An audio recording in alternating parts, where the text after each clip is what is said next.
Fala galera, vamos continuar aqui então o estudo do História Primitiva de Deus, tá? Do Mark Smith, já deixei a marcação aqui pra gente continuar nosso estudo. Capítulo 2 então, página 129, tá?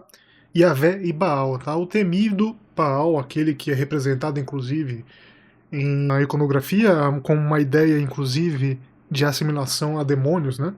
Então a gente consegue inclusive no ocultismo o Baal é muito ele é muito mencionado com vinculação aos demônios maiores, né? Ou seja, ele seria então a encarnação em si do demônio maior. E aí a gente faz toda a correlação com Lúcifer, etc, etc, etc, tá? Mas não é a discussão de agora. O que a gente vai tentar fazer agora é um apanhado do que faz aqui o Mark Smith sobre Yahvé e Baal. E ele já começa aqui a adoração a Baal em Israel. Aí vai, nossa, que absurdo, né? Israel uma vez adorou Baal. Mas isso daí eu acho que para quem é um pouco atento da leitura do Pentateuco, né, Antigo Testamento, já percebeu que sim, Israel adorava Baal, tá? Aqui ele coloca, de acordo com o registro bíblico, a adoração de Baal ameaçou Israel desde o período dos juízes até a monarquia. Presume-se que em 1 Reis 11:4, esse foi o caso do reinado de Salomão. Na verdade, ele menciona sobre o nome Baal, que seria vinculado a elemento teofórico, inclusive de inserção nominal, ou seja, você coloca o nome do Deus em nomes próprios para então fazer a designação entre pessoa e divindade.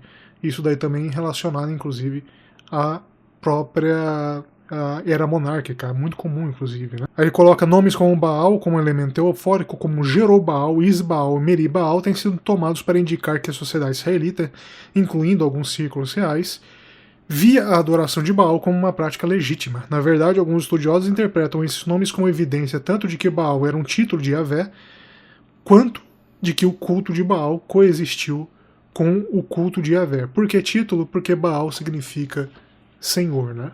Então você consegue fazer a vinculação do nome Baal, inclusive a senhorio, tá?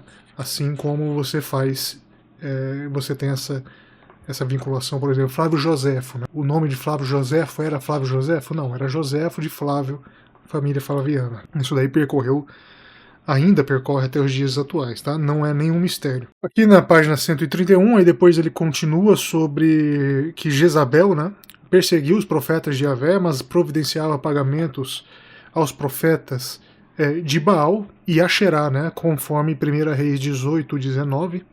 Aí ele continua aqui que, para julgar a partir das fontes bíblicas, o Baal de Jezabel era um deus com poder sobre a chuva, como o Baal garítico, ou seja, a gente entra novamente na discussão do sincretismo e da absorção e reabsorção de elementos culturais religiosos da região na cultura israelita, tá? 1 Reis enfatiza o poder de Baal sobre a natureza, que corresponde a vários fenômenos associados a Baal nos 3 lugares. Ok. Os profetas de Baal competem com Elias no Monte Carmelo para ver qual Deus realmente tem um poder sobre a natureza. 1 Reis 18. Uma das funções de 1 Reis 17-19 é provar que Yahvé tem poder sobre todos os fenômenos, mas ao contrário do Baal de Jezabel, Yahvé transcende essas manifestações do poder divino. Ou seja, nós estamos novamente falando sobre a validação de povos, inclusive com a delimitação geográfica, vinculada a determinada divindade, e essa divindade fazendo, então, às vezes, de substituição de poder. Né? Aqui ele continua, página 132, que o Baal bíblico fosse um deus fenício com poder sobre a tempestade pode ser deduzido a partir de textos extrabíblicos. O Baal é identificado como Melkart ou Baal Shamen. Aí aqui depois na página 134, a evidência sobre Baal Shamen é manifestamente meteorológica, atestada nas inscrições fenícias de Biblos. Aqui ele cita as referências, né, Sardenha, Karatepe, Kition, né, as regiões fenícias. Baal Shamen tinha poder sobre a tempestade, o que é mencionado em uma maldição no tratado de Acharadão a Ebaal II de Tiro. O tratado invoca 3 Baal, ou seja, 3 senhorios vinculados à divindade, né? Seria Baal Shamen, Baal Malaga, Baal Safon, para trazer um mau vento sobre Baal II, se ele violar o tratado. Ou seja, aquela ideia vinculação da divindade a manifestações naturais, inclusive em prejuízo ou em benefício a terceiros, né? Então você invoca a divindade e aí você faz com que a divindade trabalhe em seu favor. Se a pessoa for prejudicada é porque a divindade reconheceu a pertinência da sua petição. Né? Que Baal Shaman e não Merkate fosse ameaça em Israel no período pré-exílico pode ser inferido do fato de que o deus em questão é chamado de O Baal. E aqui ele menciona 1 Reis 18, 19, 22, 25, 26, 40. Né? O Baal em letra minúscula, né? Ou seja, o Senhor. E não a referência em si da divindade Baal fenícia. A evocação de Baal Shaman na versão aramaica de Salmos 20, escrita em caracteres demóticos, também pode fornecer evidência desse deus na religião israelita. Página 135. A versão bíblica do Salmo 20 refletiria uma versão sulista, que secundariamente importou o salmo para o culto de Yahvé. Sulista por quê, né? A gente está falando lá daquele conceito lá do primeiro vídeo. El enquanto Deus do norte e Yahvé enquanto Deus do sul, trazendo inclusive de regiões nascidas no crescente fértil, árabes. Então, se você traz toda essa conexão, seria natural, inclusive, que de Yahvé, do culto sulista, você teria então uma transformação, transliteração aí de um culto a outro. Porque não seria possível você fazer dessa forma o sincretismo por substituição de nome. Você não conseguiria impor ao povo do sul o nome Baal representando Deus. Então o que você faz? O povo, durante centenas de anos, obviamente, faz a incorporação de características do culto a Baal e de outros cultos, né? Como aconteceu com El, que agora ninguém parece questionar, e Asherá. Sobre El, inclusive, gostaria de mostrar uma coisa aqui para vocês. Como vocês podem ver aqui, a gente tem aqui uma representação de Javé, né? E Yahvé, cunhado, né? E por sua manifestação, na forma como o povo da época imaginava Yahvé e a sua reabsorção de elementos eloístas. Né? A ideia do pombo provavelmente vem da imaginação diluviana, até, inclusive o dilúvio ele foi mencionado em diversas literaturas mesopotâmicas da região. Nenhum mistério quanto a isso. A gente tem então o deus provavelmente envelhecido, sua barba longa, o deus sábio, entronizado, protegido então por asas que faziam a sua proteção de sua glória, né?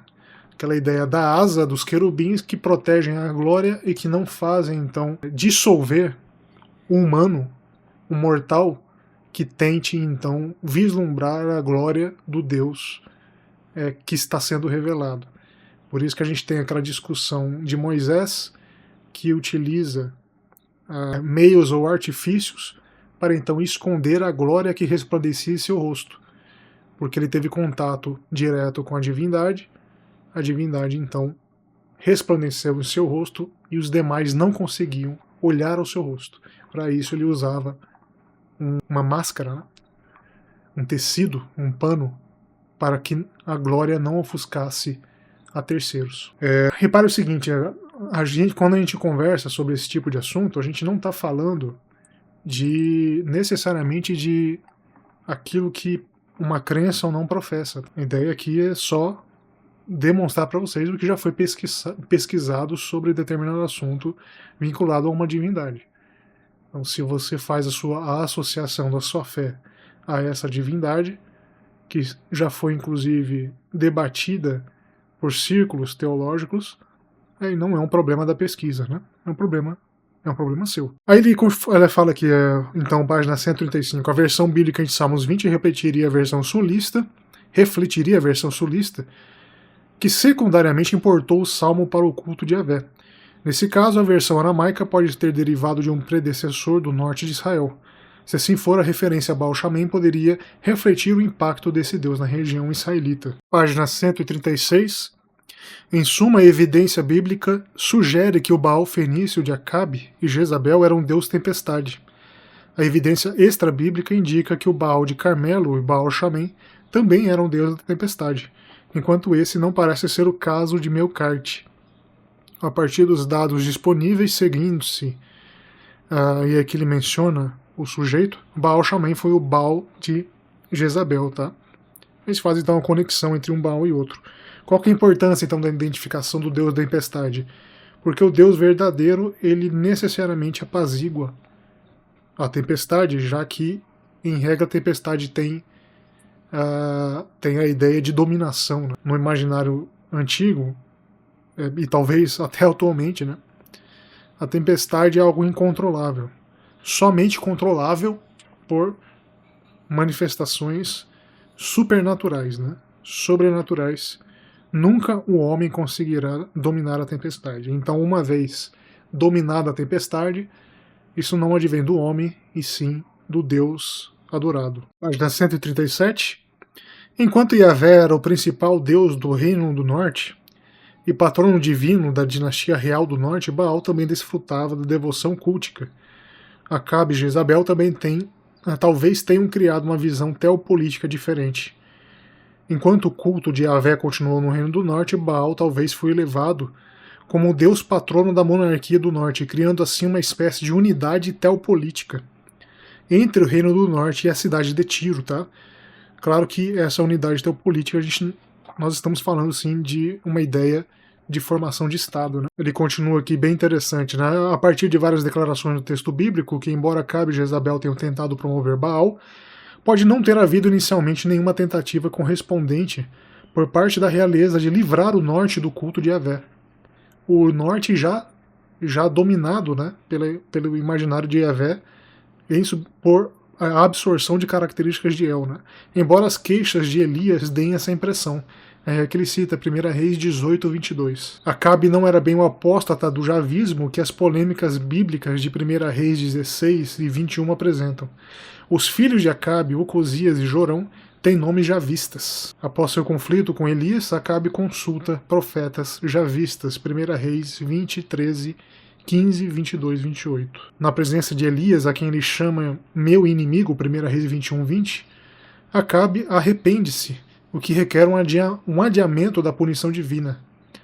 As narrativas históricas retratando Acabe e Jezabel como opositores ao culto de Yahvé contêm um considerável grau de edição difamatória. Por que ele menciona a edição difamatória? Porque a invalidação do Deus, adorado, ou do Deus a que se quer impor a adoração, que aí vem a dominação cultural, geográfica, etc., essa invalidação é necessária para que você então quebre, né? Inclusive o laço familiar, o laço de confiabilidade social. Isso daí é trabalhado muito por Mircea Eliade, tá? Para quem quiser aí dar uma pesquisada, fenomenal, né? O sagrado e o profano. E aqui ele menciona sobre que a visão teopolítica de Acabe e Jezabel não necessariamente envolvia a erradicação do culto a Yahvé, mas para de alguma forma envolver a dilapidação, pelo menos dentro do culto real. Aí é que ele menciona tanto as evidências de apoio da realeza Yahvé e Baal, quanto os relatos de perseguição pela realeza, os profetas javistas, são historicamente plausíveis. Né? Aí ele menciona a bibliografia, né, página 137, e na 138, de acordo com fontes históricas, o apoio ao Baal foi severamente interrompido nesse momento da história israelita, ou seja, o embate, né, de Acabe e Elias e Jezabel foi determinante para o afastamento de Baal da cultura religiosa. E continua aqui referências em Oséias sobre o Baal.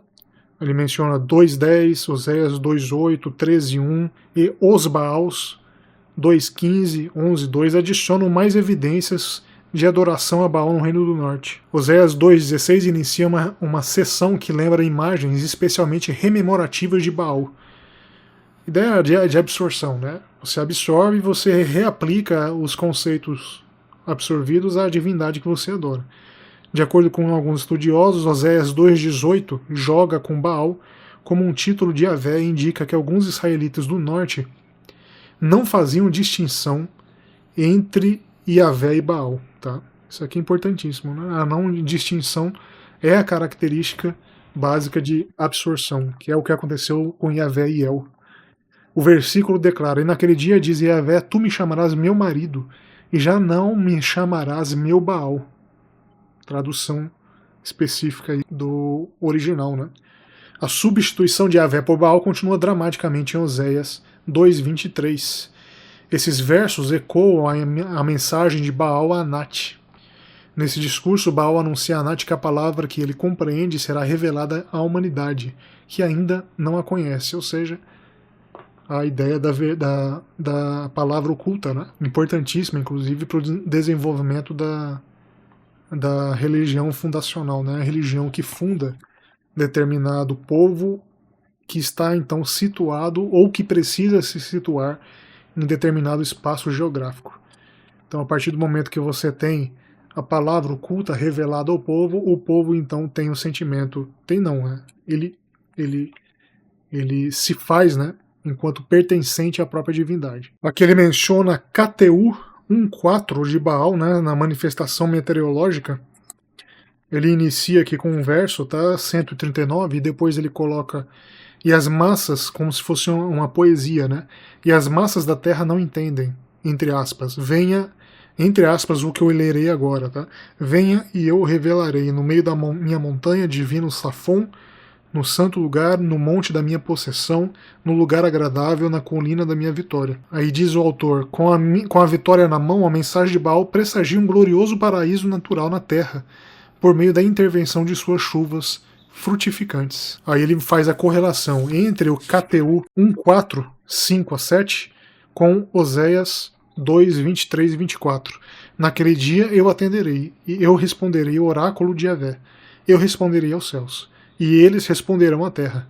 A terra responderá com o trigo, o vinho e o óleo, e eles responderão a Jezabel. Ou seja, seria a resposta, né, a Baal. Um embate entre deuses aí para definir quem seria o deus derrotado e o deus vencedor. Ele continua, página 140, tal como a vitória de Baal sobre as forças da destruição, um dia a resposta de Yahvé produzirá recompensa cósmica para Israel. Como a palavra de Baal para Anat, a mensagem de Yahvé trespassará os céus e a terra, que explodirá com a fertilidade universal. Para Oséias 2, esse discurso cósmico comunica a fertilidade natural, uma bênção que procede do pacto entre Yahvé e Israel, né? Claro que a gente está falando da cultura desértica, né? Inclusive quando a gente tem o assentamento da agricultura, a definição da agricultura retirando então as características nômades dos povos originários, a gente tem então a formação pelo menos da ideia inicial de Estado. E a gente precisa então fazer a vinculação depois, né? Inclusive pela própria era monárquica de Israel, a gente precisa fazer a vinculação entre o Deus adorado e a monarquia constituída. A partir do momento que você tem essa ruptura do Deus adorado e a monarquia constituída, você então tem o esfarelamento da confiança social. Ele coloca aqui, de acordo com Jeremias 23:13, o culto de Baal levou à queda de Samaria do Reino do Norte. Aí ele descreve aqui os versículos, e aqui ele coloca, finalmente Josias purgou o templo de Jerusalém da parafernália cultica projetada para Baal, 2 Reis 23:4. A polêmica profética existente desde o fim do Reino do Sul também afirma que a monarquia permitiu a devoção religiosa a Baal até seus últimos dias. A partir das evidências cumulativas, parece que em geral Baal era um deus israelita aceito. Que a crítica a seu culto começou no século IX e no século VIII a.C., e que apesar da crítica profética e deuteronomista, esse deus permaneceu popular até o fim do Reino do Sul. Não há nenhuma evidência de que Baal fosse considerado uma grande ameaça ao culto de Yahvé antes do século IX. A palavra Baal exibe um desenvolvimento complexo em fontes bíblicas e extrabíblicas. Ele continua 141, os termos hebraicos o Baal e os Baals representam o deus Baal, sua manifestação em uma variedade de locais de culto, e vários senhores divinos ou deuses. Baal era um título, né? Assim como o Senhor. Página 144. A tradição bíblica agrupou e combinou diferentes deuses como Baals, assim como aparentemente uniu várias tradições sobre El e agrupou e reuniu Asherás e com Astartes. A forma plural de Baals refere-se aos senhores divinos ou deuses de vários lugares, e alguns deles sobreviveram ao longo da Idade do Ferro apenas de forma em nome de lugares, né? Baal Amon, Baal Hassor, Baal Líbano, Baal Fegor, Baal Tamar, Baal Salisa. Tais Baais incluíam diferentes manifestações do deus da tempestade em vários locais, contradições cultuais presumivelmente tão variadas quanto as de El ou Yahvé em seus vários santuários. De novo, a vinculação da divindade e sua manifestação, que no caso aqui seria a manifestação natural da tempestade, atrelada ao espaço geográfico. Então, como é que você vai invalidar, por exemplo, determinado povo sem invalidar o seu Deus, a quem eles adoram? Não tem como. Você precisa invalidar o Deus adorado em determinada região e expandir a influência do seu Deus. É um movimento natural e necessário da expansão social, inclusive a expansão social e geográfica. Inclusive, quando você tem a invalidação de determinado Deus, você também faz os odds da guerra, né? Você proclama a guerra e você traz o poder da guerra e a vitória da guerra ao seu Deus, ao Deus que é adorado, obviamente, pelo vencedor. Se foi o vencedor, aquele que escreveu a prosa. Né? Página 145, as descrições de Baal e Baals em 1 Reis 17 e 19 e outros textos bíblicos levantam uma questão final sobre o caráter de Baal no antigo Israel. Nas fontes ugaríticas, as manifestações meteorológicas de Baal são expressões de seu poder marcial. Em contraste, em 1 Reis 17, 19 e Osés 2, desaprovam a crença na capacidade de Baal para produzir chuvas. Mas essas e outras passagens bíblicas silenciam sobre a importância marcial de sua manifestação. Na verdade, nenhum texto bíblico expressa ideias sobre o status de Baal como um guerreiro. Yahvé tenha talvez exibido e possivelmente usurpado esse papel em um momento tão precoce entre os transmissores das tradições da literatura religiosa de Israel. Essa conclusão pode ser inferida a partir das numerosas semelhanças entre Baal e Yahvé que muitos estudiosos têm observado há muito tempo. Claro que as semelhanças aqui ele está se referindo inclusive ao deus da guerra, que é uma das características de Yahvé. O touro, né? O boi, aquele que detém a força.